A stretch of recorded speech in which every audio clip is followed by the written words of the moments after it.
And welcome to another episode of My Idaho Friends. Here we are yet again. I'm your host, Jaime Lima, just like the last few times.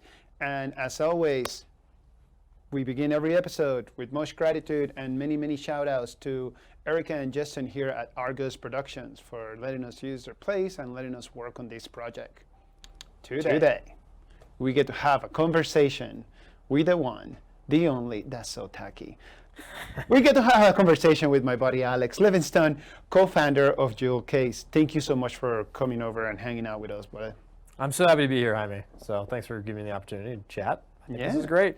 It's going to be good. It's going to be good. We're right about to get started, but first, want to send a special shout out to Vital Elements, our very first and so far only sponsors. But it's really cool because we didn't have a sponsor before and now we do. So Vital Elements, premium CBD oil and all sorts of other products. We have a little bit of that right there. We got some gummies, we got some CBD gum, CBD oils. They also have CBD bath bombs. They got CBD for pets. They have a couple of things that they're working on that's gonna do with like hair grooming and stuff. So we're excited to have them on board and be partners. We're very grateful that they're taking a chance with us. So if you're watching and tuning in and you're into the whole CBD thing, and you should be, and if you're gonna be, support local. They're a local company. Links on the stream, and the link will be also on YouTube once we post this video there. So again, thank you, Vital Elements. Thank you, Argos Productions. Let's get right down to it. Cheers, my friend. Cheers. Fun fact today, we're keeping it non-alcoholic. Not because we're teetotalers. You're right.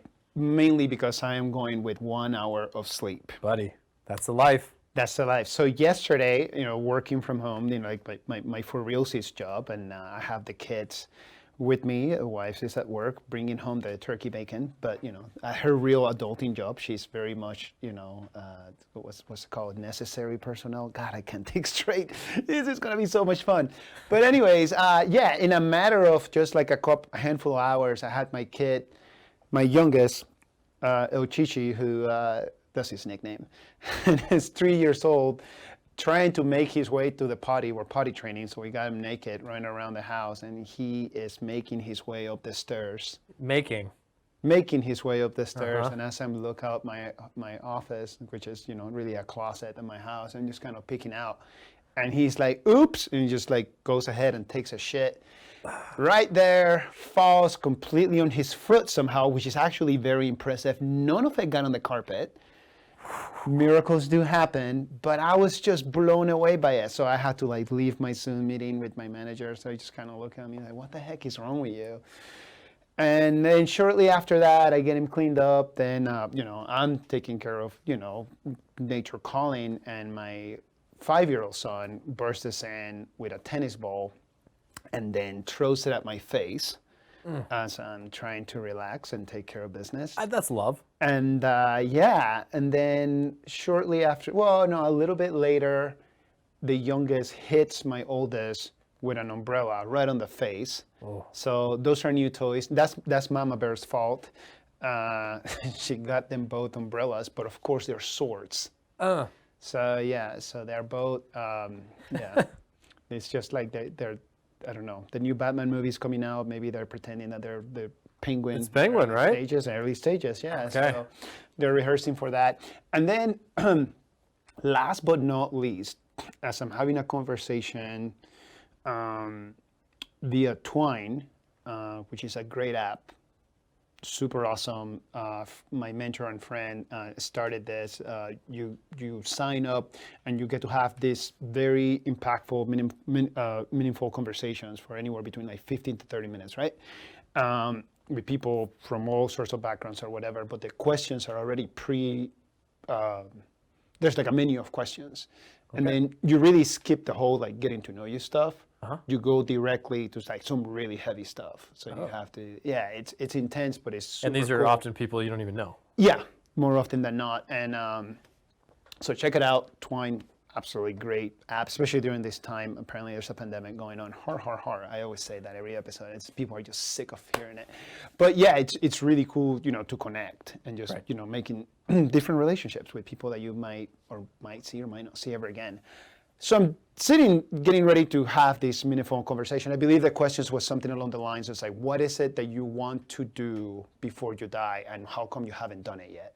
Oh. 15 minutes for the two of you. That's not the question that we're doing today. Okay. I was like, whoa. Right, exactly. I didn't get the meeting notes for this. Boom, right? And you just dive right in on Twine about that. And right as I'm about to get started, the littlest nugget, who's my oldest, he's 5 years old, comes out running to the background, and he's like, "Daddy, get the fuck inside and save my brother," or something along those lines. Awesome. There was a brief F-bomb. I had posted it on Facebook yesterday night because it was fresh in my memory. Like, it's something along those lines, like, "Get the fuck inside and save my brother."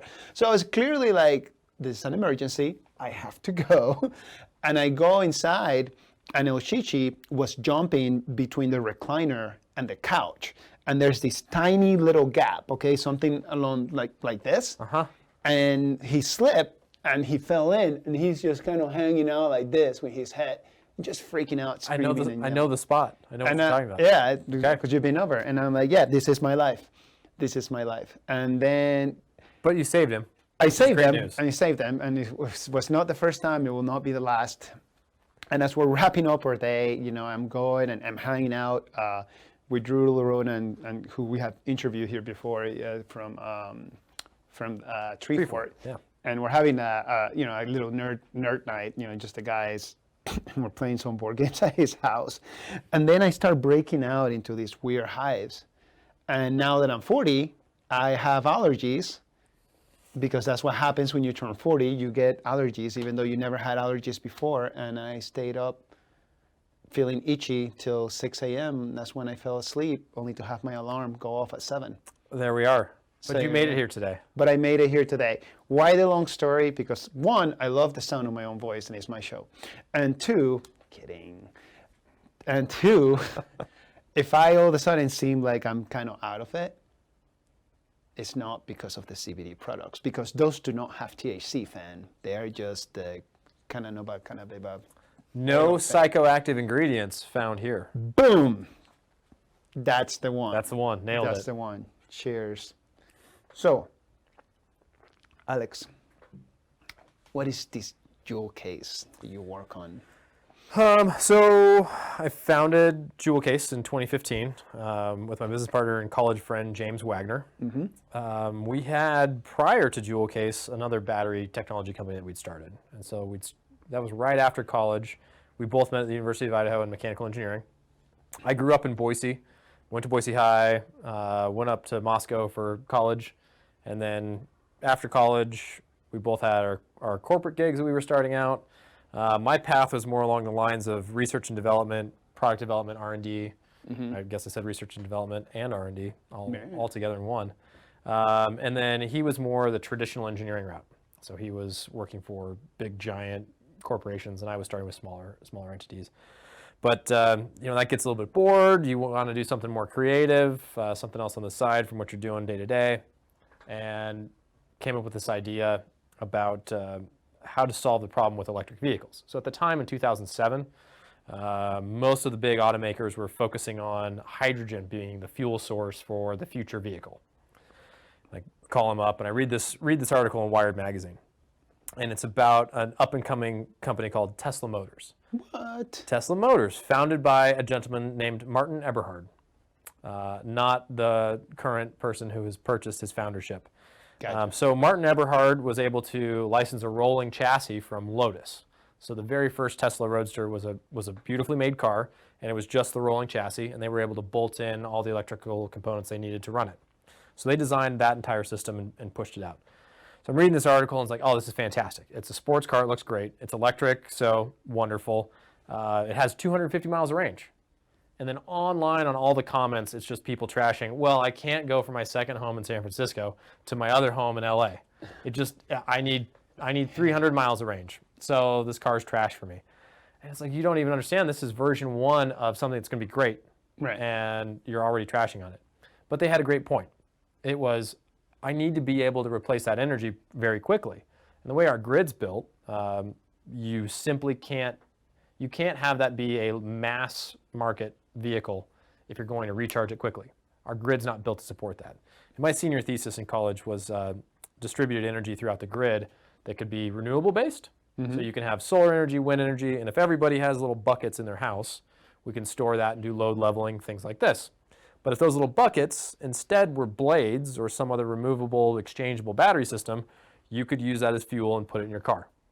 You could go somewhere, trade out your empty ones for full ones, and keep that going. So now you've made this hard, intangible product, electricity, into something you can move around. It's more like fuel. You can turn it into little blocks. You can do something interesting with it. So that was our first venture. We put some of our extra money in. We're still trying to live like college students, so we're pulling away plenty of money that we can fund this venture. So we're going along with it. The first car that we made was a Scion XB. So we tore all the guts out of it, put in an electric engine, had these modular batteries that we could pull in and out. It was a rough install. I shocked myself a bunch. And over the course of my career now, I can say that I greatly prefer being shocked by DC than I do by AC. It tastes sweet, and I don't know why. But yeah, so that was the first thing was this little car. Blew it up a couple of times driving down South Eagle Road. One of the times, the motor controller, which is basically just a light switch that flicks on and off on DC, drives the engine, fused, and all the capacitors on the inside turned basically into Roman candles, and we're shooting plasma balls out of the side of it into the roadway. So I take my foot off the accelerator, and we're still going.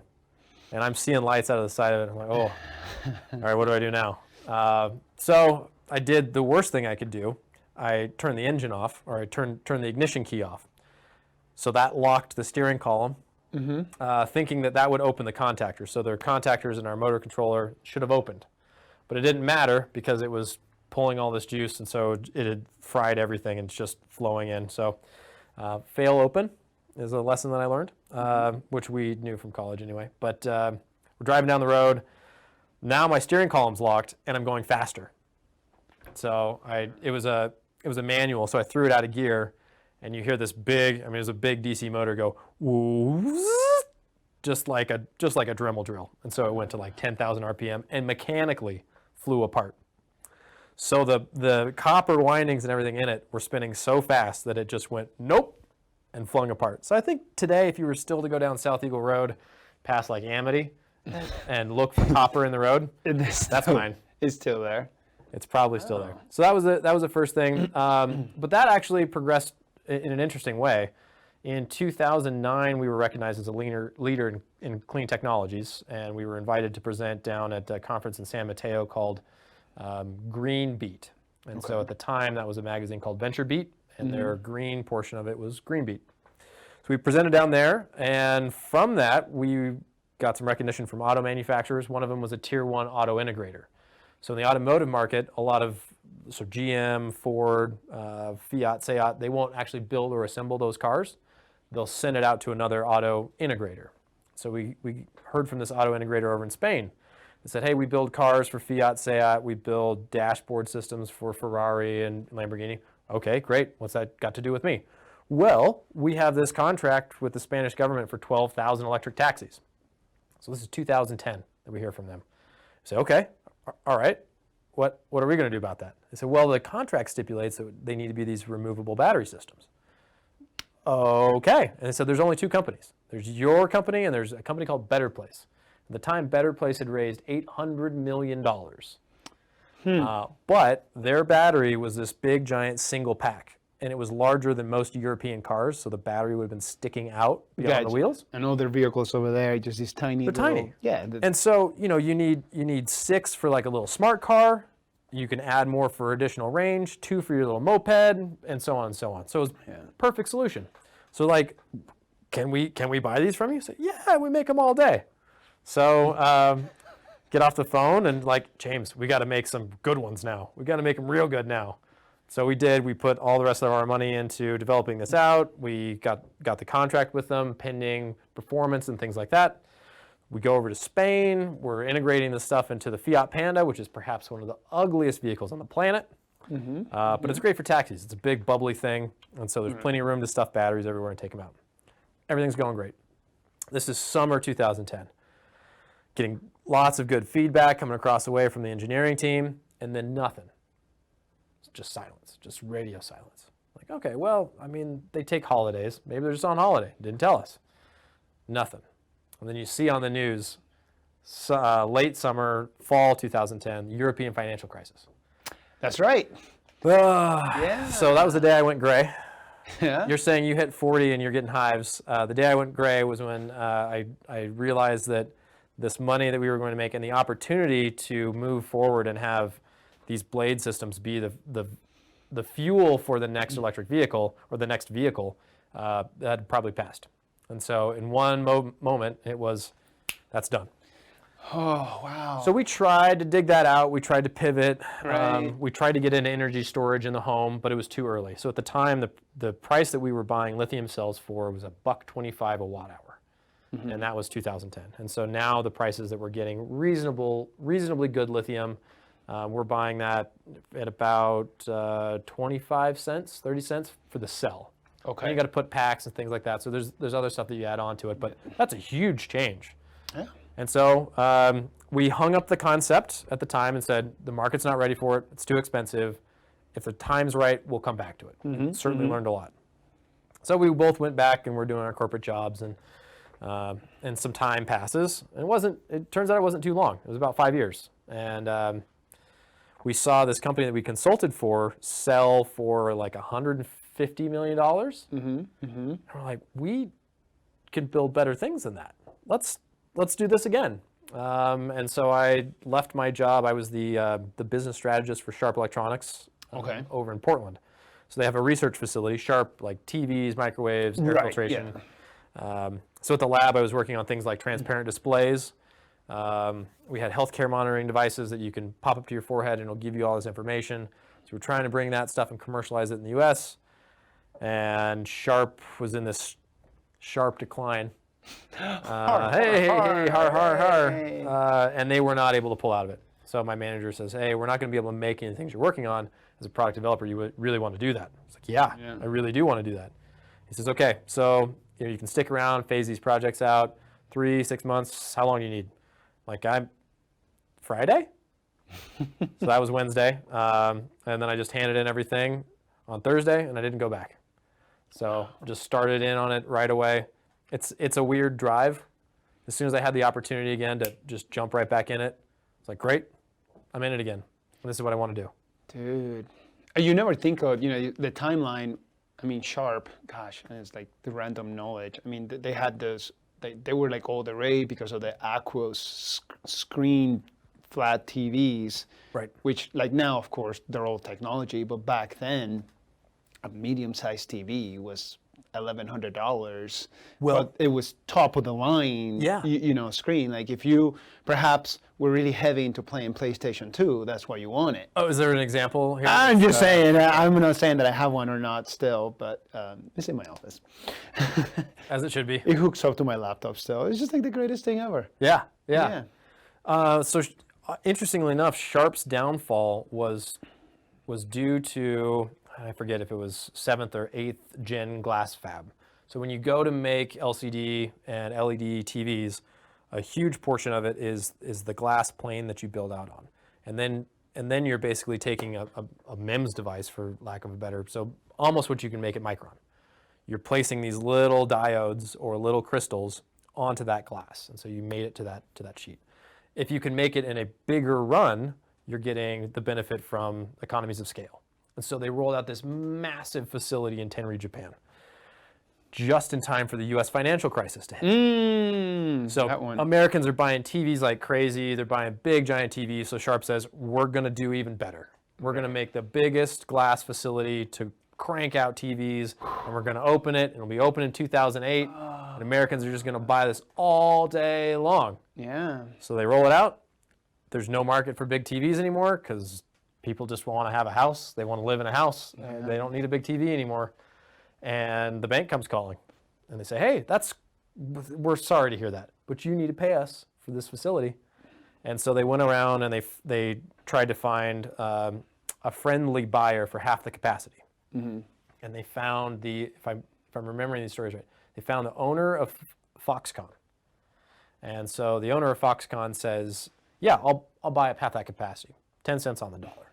Great, cool. Foxconn makes these little screens for Apple. They make them for all this other stuff. So you'll just chop these up into tiny screens, right? Yeah, sure, something like that. 2009 rolls around. If you look historically back, Vizio, whoop, Yeah. and the price of their TVs, whoop, because they were able to make giant TVs in the world's best glass fab facility, 4 pennies on the dollar.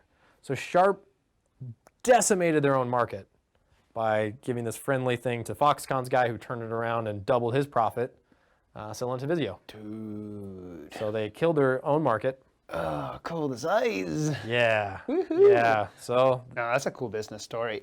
Now let's get us back on track, because that was more for me. that was a detour. That was for me and not the viewers. Sorry, Idaho. That's on me. My fault.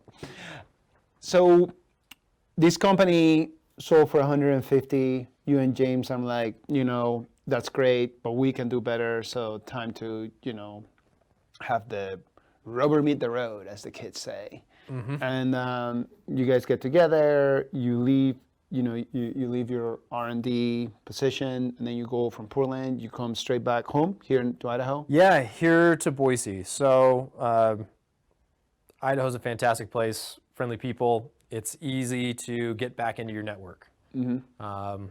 And so I needed to have some space to start manufacturing. So all of our first units were hand built, chop saw in the garage, CNC machine running. We made everything here. We used local job shops to crank out metal, crank out plastic when needed. And then we just I did all the assembly in the garage for about 2 years. And so just kind of cranking around, trying to find our market. And we had a lot of success in the event space. So the industrial design around the product it's not super consumer, it's not fluffy, it's not really soft corners, it's metal, it's plastic, like hard plastic. It's meant to take a beating.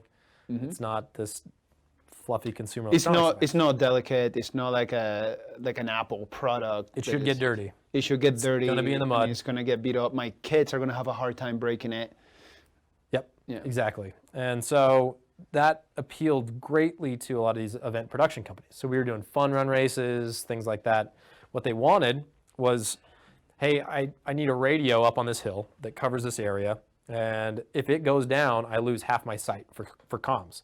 But that radio link and repeater is maybe 30 watts.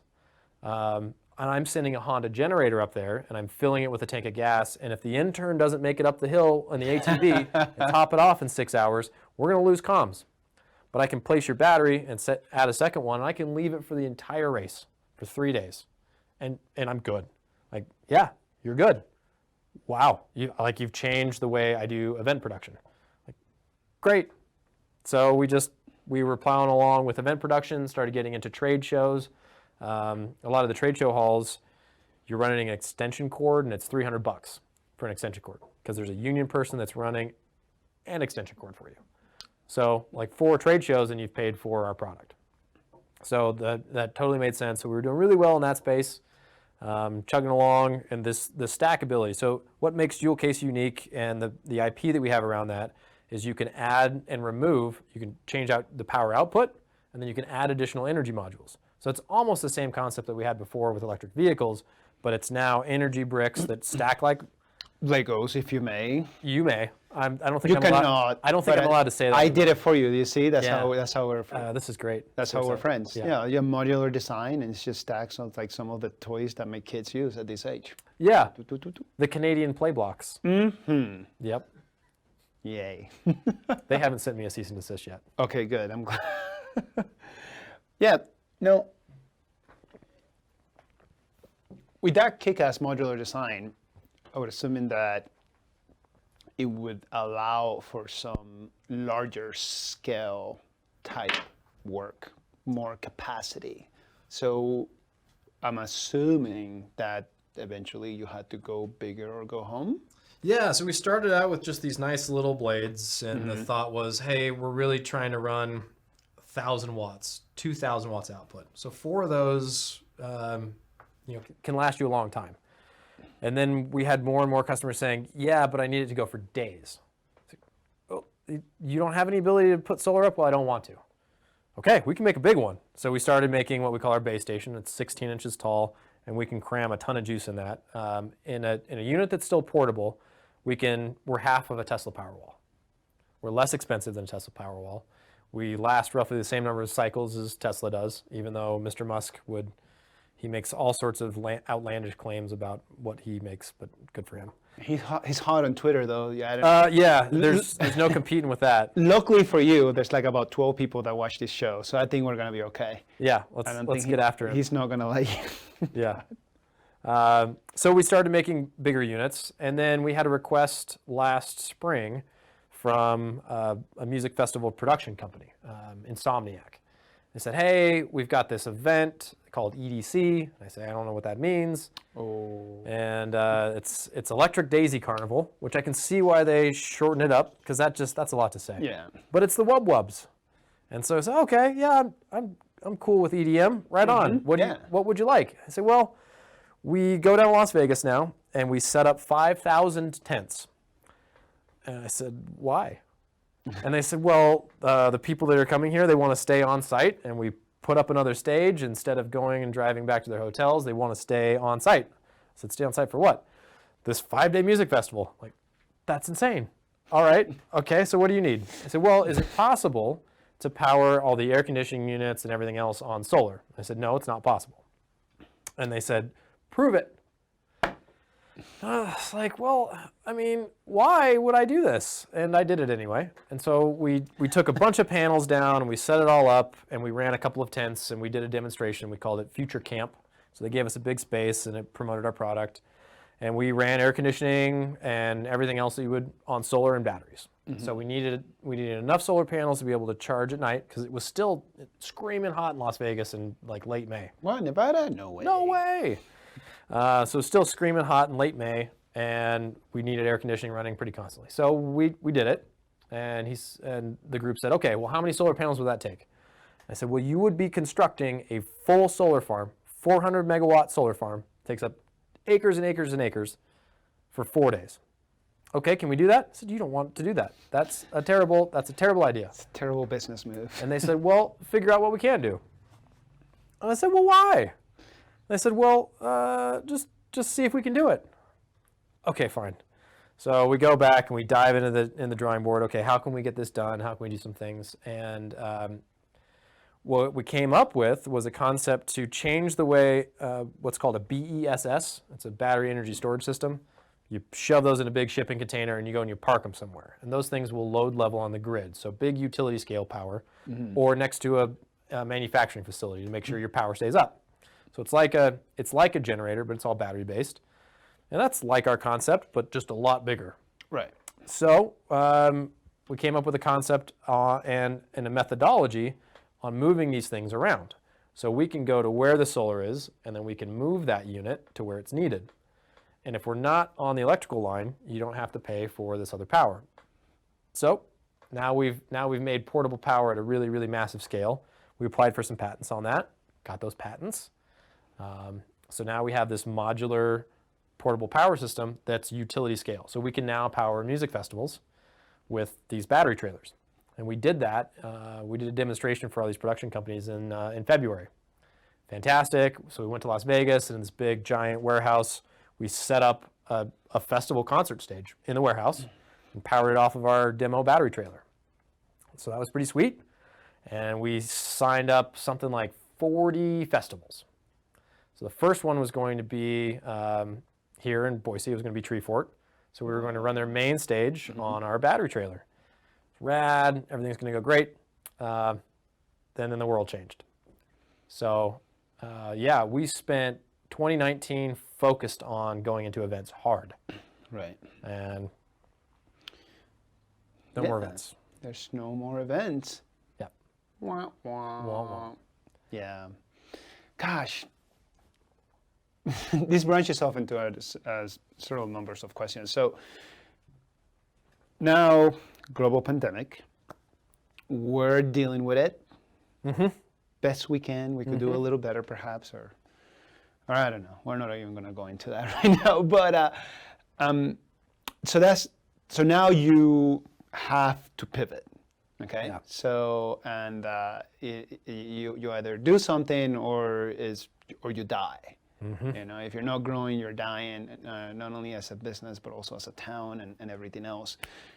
What did you guys come up with? What was the plan of action? What was the course of action when all of a sudden, okay, so we had here was all the things that were going to bring the income, and we're going to be able to grow the business. Perhaps we're finally going to be able to pay ourselves. Wouldn't that be nice one of these? Wouldn't it be nice, right? Exactly. No, As a startup guy, as yeah. a startup, you know, the ladies and the guys out there with their businesses, and also it's like what was the thought process? What did you guys come up with? How were you able to get something done in the current environment that we're in? Because you know, Treefort got pushed to September of 2021, and just about every single music festival that was supposed to happen before and or after. Yeah. And that's not just here in Idaho. That's just everywhere. Yep. And actually, so until last week, we were still working with Insomniac to have EDC 2020 in October. Wow. And so they just announced it, and it might have come out today, but just announced that they're gonna shut that down. Eric, I'll put the link on. Eric is going to put the link up. Link's going up. Link's going up. Yeah, so they just came out with that, but we were moving forward with plans with them, and so they were actively working on it, and they've been able to keep most of their employees on staff, and they're just doing it. So what's been one thing that has been beneficial is that we've had a huge amount of access, an unimaginable amount of access to these production managers. So, hey, I need the information on all your power, I need your budgets, I need this, like give me all your historical information, which you can't ever ask them because they're on a job.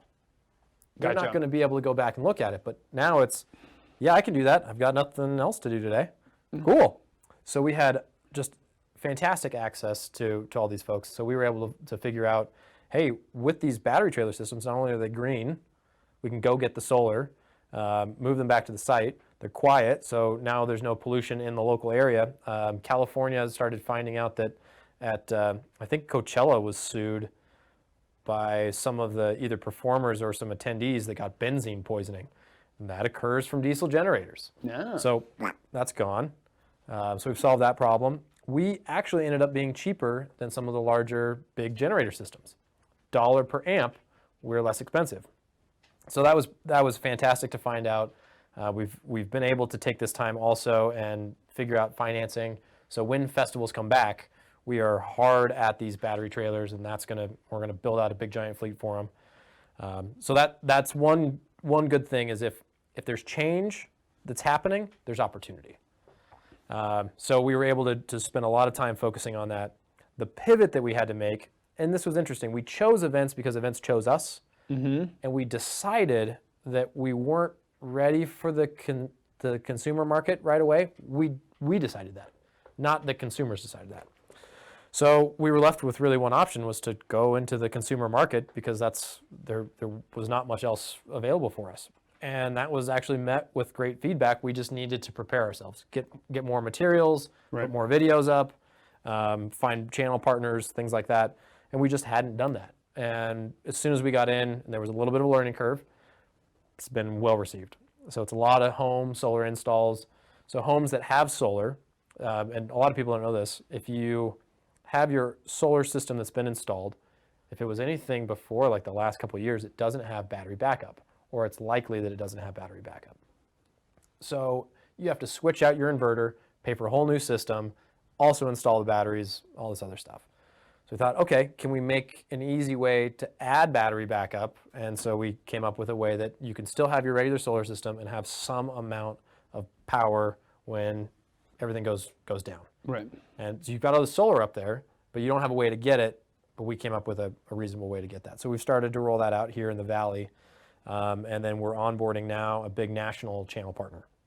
That's really cool. And with that particular unit, I mean, I think I might have asked you before, or maybe I'm just making things up because I've been sitting here living in the spirit world. With a lot of batteries, and I'm not saying that these are yours, but if you essentially if you leave them, quote unquote, plugged in, whether it was to the grid or whether it was to solar, and they're just kind of just there, their lifespan starts, moving, I guess I should stop saying left, that they start dying. Motherfuckers start dying. What, is that the case with your units, or is that different? So the advanced batteries that are out today don't have so much of an issue with normal cycling. But if you leave it fully charged and you never do anything with it, there will be some loss in its ability to perform. Okay. It's about the same loss as if you were to cycle it every day. So Okay. if you just leave it, you're gonna lose it. But if you plan on storing it, there's a storage range, and so there is some knowledge that you have to pick up about that. But the idea now is if you have these battery systems tied to your house, you can just start to cycle them just a little bit every day. Gotcha. And you can spin your meter back, get credits. Idaho Power has a program. We benefit greatly in Idaho from having really, really, really, really cheap power. So there's not a lot of reason to cycle your batteries deeply in Idaho, like there would be in California or Arizona or Right, where there's like a big, let's say, like benefit from doing that. And yeah. Right. But that will help restore life. And as inverters are getting better, they'll start to manage that for you and things like that. But yeah, it's a great question. Cool. That's awesome. Yeah. Right on. So we have all these things. What other applications, if any? So we're ready for when the festivals come back. We are now facilitating units, to people, to the public, for their homes, for their businesses, for their food trucks and whatnot. I said that because I know you help. I'm covered in food truck goop right now. Yeah. I scooted on down here right after helping out another food truck. It's a good time. What other applications, if any? Like, has there been anything that has caught your fancy as you've been working? Well, as you know, we started out as we just discussed, we started out in vehicles, and so that was a big passion. What we envision right now is really it's a block of energy that can be used in any application. So wherever you have a gasoline or diesel system, propane, for the most part, propane, and hydrogen, anything like this, that's a fuel source, we want to be able to provide the customer an opportunity to replace that. So think about your weed whacker, leaf blower, lawnmower. Go to your garage, take 1 or 2 units, clip it on your lawnmower, boom, lawnmower's good. Take one, put it in a backpack, leaf blower's good. So we want this to be a product platform that you use throughout your life.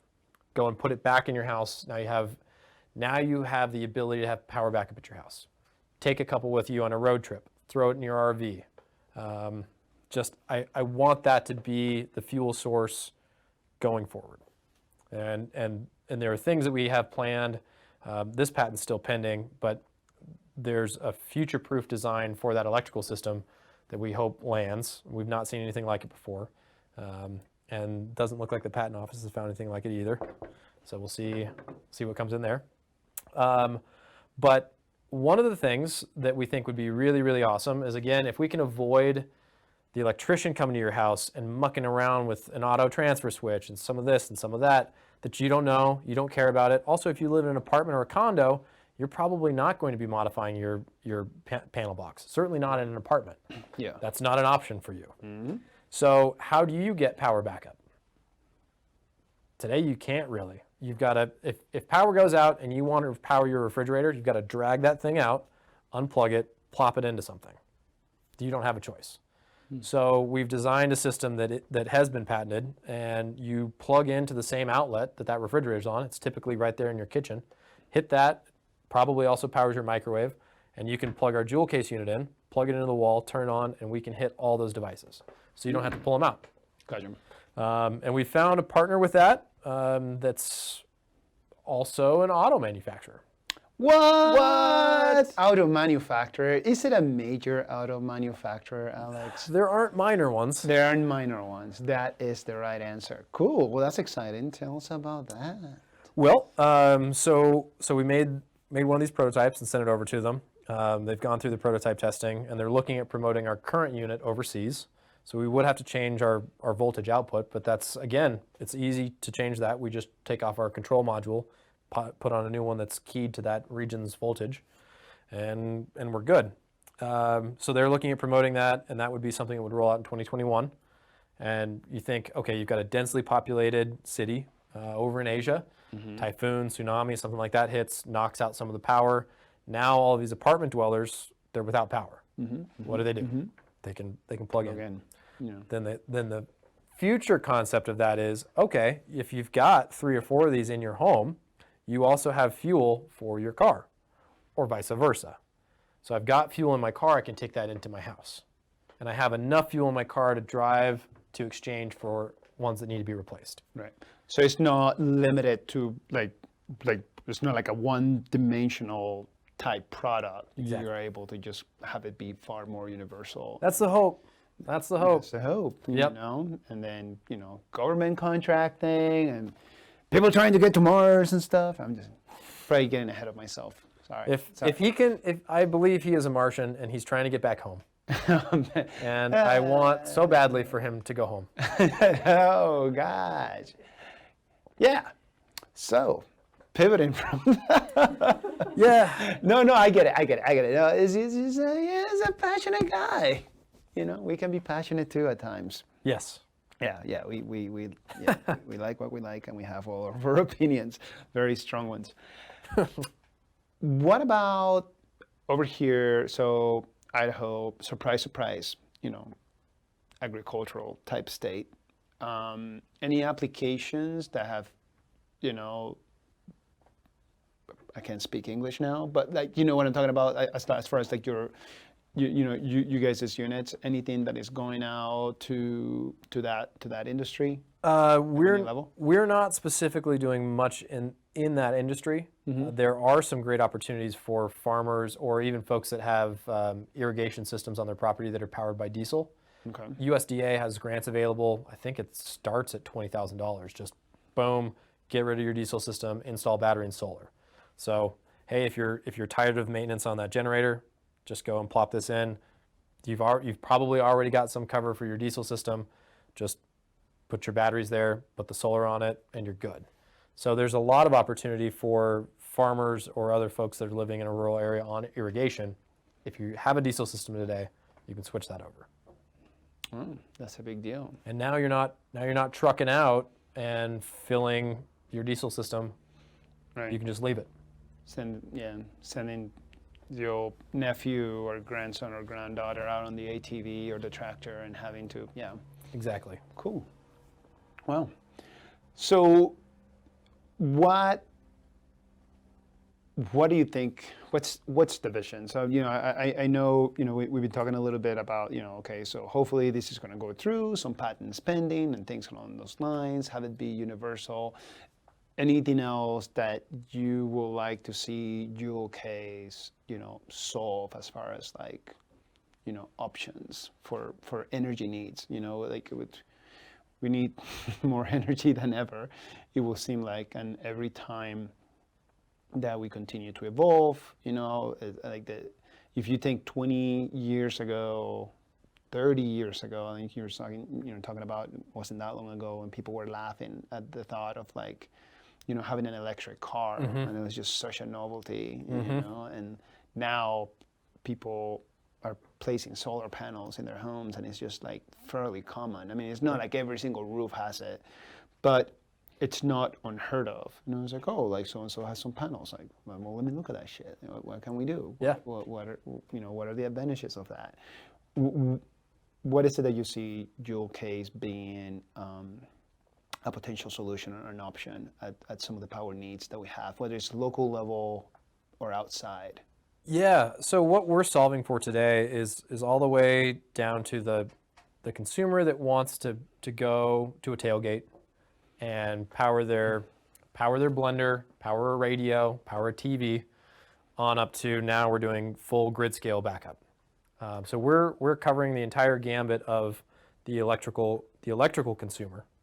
So small little portable stuff all the way up to the big giant gear. And then the way that we're branching out is any way that you would need energy, whether that's in the form of gasoline, we want to be able to be there. So the thought is, why would you go buy one battery system for your drills, another battery system for your lawnmower, battery system for your house, another battery system for your car, extra things for your phone? Like we're obviously, we don't want to get into the phone business, but these bigger devices, why have all these extra things? So there's loss in economies of scale. You're locked into somebody else's proprietary system. There's ways to get that energy out if you have just this block of power. And so we're really focused on that, and then ways to distribute that power. One of my passion projects for a long time, and we just haven't had the bandwidth to build it, would be what we're describing as an environmental control module.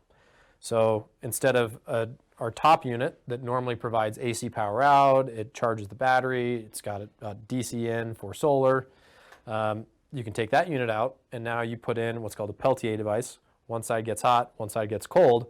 You export the hot air out of the car, and you take the cold air back into your car. So now you can have solar come into your car, you can keep it cool. The goal there and the thought there would be you now have an opportunity to limit pet and child deaths. I don't know the liabilities immediately about child deaths in cars, but so let's at least say pet deaths. Something like that. Hey, what's this thing that's a problem? Can we solve that problem and move along? So those are some of the things we're looking at that we would build ourselves. But a lot of the times we want to partner up with a company to build a solution. Gotcha. Oh, all right. Well, that is a lot that you got going on. I think I have reached my capacity to because I'm like barely catching on to like everything that you're telling me. Like I know enough to actually no, I don't even know enough to be dangerous. I just know enough to shock myself. But I love That's where I started. There you go.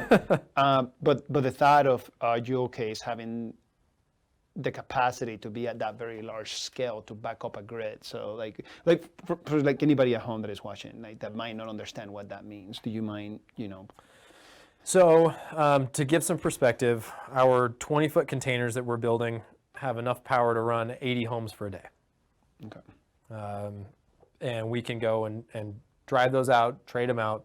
So every one of those 20-foot containers, 80 homes per day, we can put 2 of those on a 40-foot flatbed.